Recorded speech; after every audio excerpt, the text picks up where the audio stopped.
Nowadays, the president doesn't even pick my calls, doesn't even respond to my WhatsApp messages. He has even ordered Dennis to remove me from Strategist WhatsApp group. But I don't care.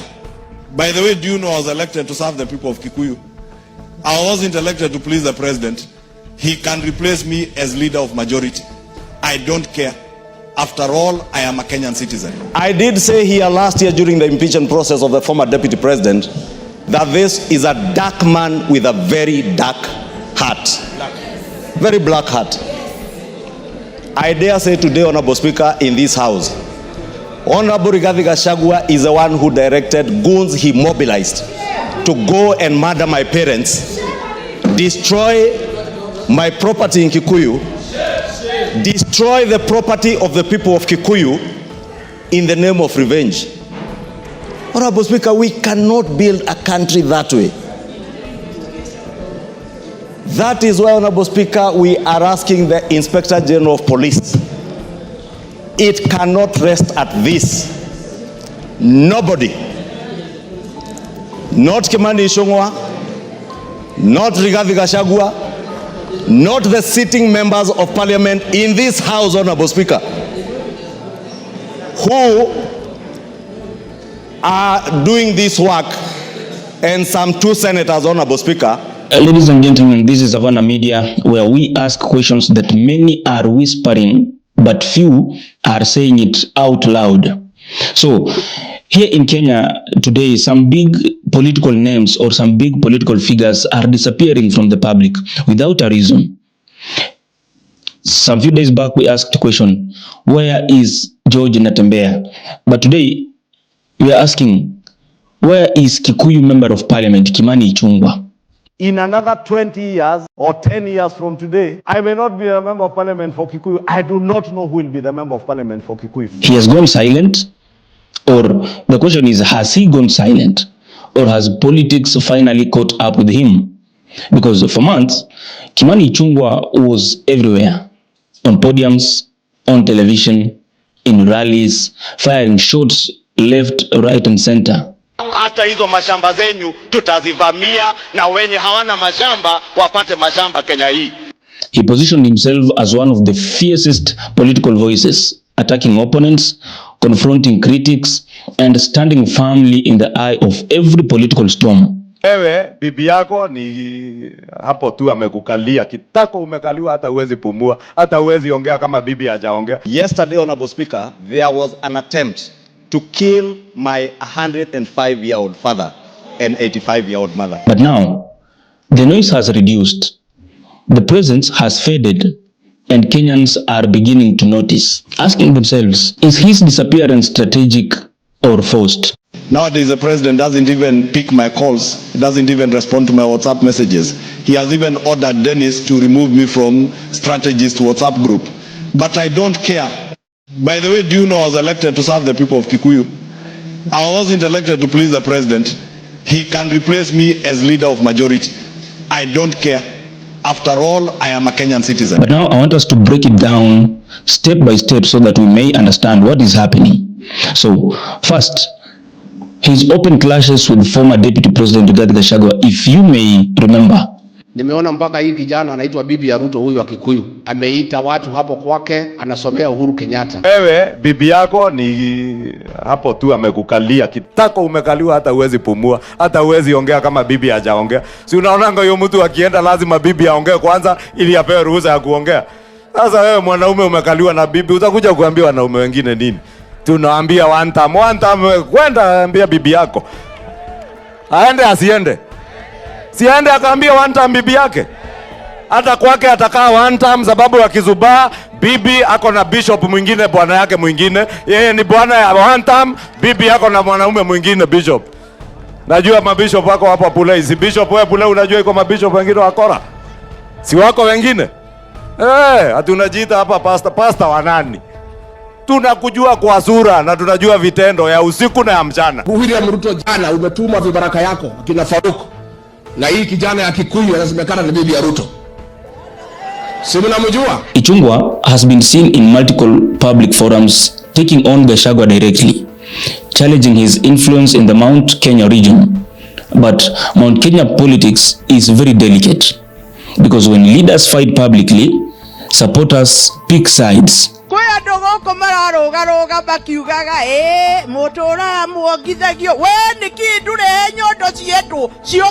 Hii wabunge wetu walidanganywa ati shida ya Kenya ni Rigathi Gachagua. Ati akitolewa barabara zitajengwa. Simejengwa sasa. In this country there is nothing like a united opposition. Nothing and nobody should instill fear in you in doing your work as members of parliament, because you are duly elected by the people of Kenya to exercise oversight even over the executive, even the office of the president, and even the president himself. That is why this house has powers under this constitution to impeach those in the executive, and those in the executive can do nothing to remove you from this house. And now, this is where we ask ourselves, has that fight cost him grassroots support? That is what we talk about. No. So, second, let us remember his long-standing attacks on opposition leader, the late Raila Amolo Odinga. For years, he was among Raila's loudest critics. But after Raila's passing, the political environment shifted. The target he once rallied against is no longer there. Then comes the big question. Did his political identity rely too heavily on fighting the late Raila Odinga? Because when your brand is built on opposition, what happens when the opposition exits the stage? Thank you, Your Excellency, former Vice President.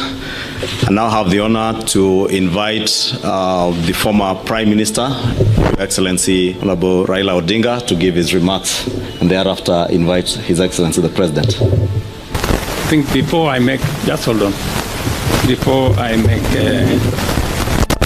some remarks, but let me ask my deputy to make a few remarks. We are not dealing with an ordinary matter. We are not dealing with an ordinary man. We are dealing with a black man with a very black heart. Thank you, Honorable Speaker. I want to explain. I have heard the president saying that people have attacked police stations and the law courts. It was all stage managed by the MP for Kikuyu. Ichung'wah openly criticized the former president. He distanced himself from Uhuru's legacy and challenged his influence in Mount Kenya politics. But, ladies and gentlemen, let us be honest. Uhuru Kenyatta still commands quiet respect and loyalty among sections of the region. So, here is the uncomfortable question. Did he miscalculate the power of Uhuru's silent base, or should reconciliation be on the table? We need also to tell majority leader to realize that much as you hate Uhuru Kenyatta, he has been president of this country for 10 years. Mr. Speaker, it is irresponsible for majority leader who leads the government in parliament, in the National Assembly, to continuously talk derogatively about a former president. And I have to apologize on behalf of the people of Kiambu, because we sired one of our sons who was fortunate and privileged to serve this country as a president. As you all know, politics is not just about fighting. It is about timing, alliances, and reading the mood of the people. And Mount Kenyan voters are known for one thing. They watch quietly before they even react. So, what is Ichung'wah's main downfall? Is it overconfidence? Is it fighting too many battles at once? Is it underestimating what we call regional loyalty? Or is it simply a temporary tactical retreat? Sometimes in politics, silence is not weakness. It is all about regrouping. But sometimes, silence means influence is shrinking. Even yesterday, they were abusing mama boys. Alafu akija kwa Wamasai aseme unajua mimi hata ukiangalia mapu yangu mimi ni shemeji yenyu. Na wewe bibi yako ni hapo tu amekukalia kitako, umekaliwa hata uwezi pumua, hata uwezi ongea kama bibi hajaongea. Si unaonanga huyo mtu akienda lazima bibi aongee kwanza ili apewe ruhusa ya kuongea. Sasa wewe mwanaume umekaliwa na bibi, utakuja kuambia wanaume wengine nini? Tunaambia one time kwenda ambia bibi yako. Si aende akaambia one time bibi yake. Hata kwake atakaa one term sababu ya kizubaa. Bibi ako na bishop mwingine, bwana yake mwingine. Yeye ni bwana ya one term, bibi ako na mwanaume mwingine bishop. Najua mabishop wako hapo Pulei. Si bishop wewe Pulei unajua iko mabishop wengine wakora. There are no two ways about it. One term. One term. And I want to, when I'm here, to tell William Ruto and his boys, I've seen they are all over the country castigating me because of one term. One term has nothing to do with Rigathi. It's a decision and the mood of the Kenyan nation. All Rigathi did was to look for an appropriate slogan to describe the way the people of Kenya are feeling. Rigathi is just creative, isn't it? Yeah. Rigathi, being a student of literature, he studied the mood of the country, what people have decided, and summarized it in one word, one term. But it's not me. I am here. In the US, one term is still going on. So they are abusing me. He has unleashed Musalia abusing me. Wetangula, Ichung'wah, Cheriot, kila mtu wananitukana. Even yesterday they were abusing Mama Boys. They have sunk so low. Now they're even fighting women, fighting children. When you fight a government, fights children and women. See, you only bure serikali. And Ruto was saying that Kenya is not a failed state. But if you have a government fighting children and women, that is a failed state. So I want them to know this one term has nothing to do with Rigathi. It's a decision made by the people of Kenya. And I'm happy. I have found that the Kenyans in the US are of the same opinion. Nimeona DCI akiongea pale. Mbunge wa Kikuyu alienda bunge. Akaongea akasema anajua ni nani alikuwa anaenda kuua baba yake na mama yake. Mtu anataka kuua baba yako na mama yako, si unaenda police station? Huendi kuongea bunge? Ameandika statement ya huyo. Has it been reported in any OB book? Hao wabunge wote waliongea for 2 hours. Wakasema wanajua vile hii mambo ilipangwa. Have you recorded their statements? Huyu Murkomen alisema ati watu wale walikuja kuchoma Nairobi walitoka Murang'a, walitoka Kirinyaga, ani Nyeri. Kwani watu wetu wako na alama kwa uso ati yakiwaona najua ni watu ya Nyandarua, ati ni watu ya Murang'a. Why haven't you recorded a statement from Murkomen to explain how did he know that these people are from Murang'a, from Kirinyaga, and from Nyeri? Number 3, anaenda anaokota vitambulisho 30. Hata watu wakienda kuiba, kuna mtu anaweza wacha kitambulisho yake? Tena vitambulisho 30 na yote ni mpya. Na yote ni watoto wetu ya hapa mlima.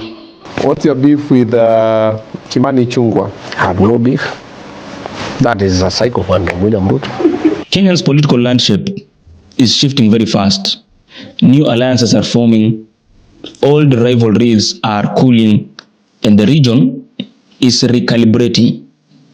And the leaders who once dominated headlines must now prove that they still command the ground. My good people, the big question today remains, is Kimani Ichung'wah planning for a comeback? Or is this the beginning of what we call political isolation? But only time and the people will decide. Always remember that this is Havana Media, where we ask the hard questions that others keep avoiding. What do you think about Ichung'wah's real challenge? Did he fight too many wars? Should he reconcile with former allies? Or is he preparing a bigger political move? Make sure that you drop your thoughts in the comment section. And don't forget to like, share, and subscribe for more bold political analysis here at Havana Media. My name is Oduor Billy. Stay informed, stay sharp. Until next time, see you in the next episode.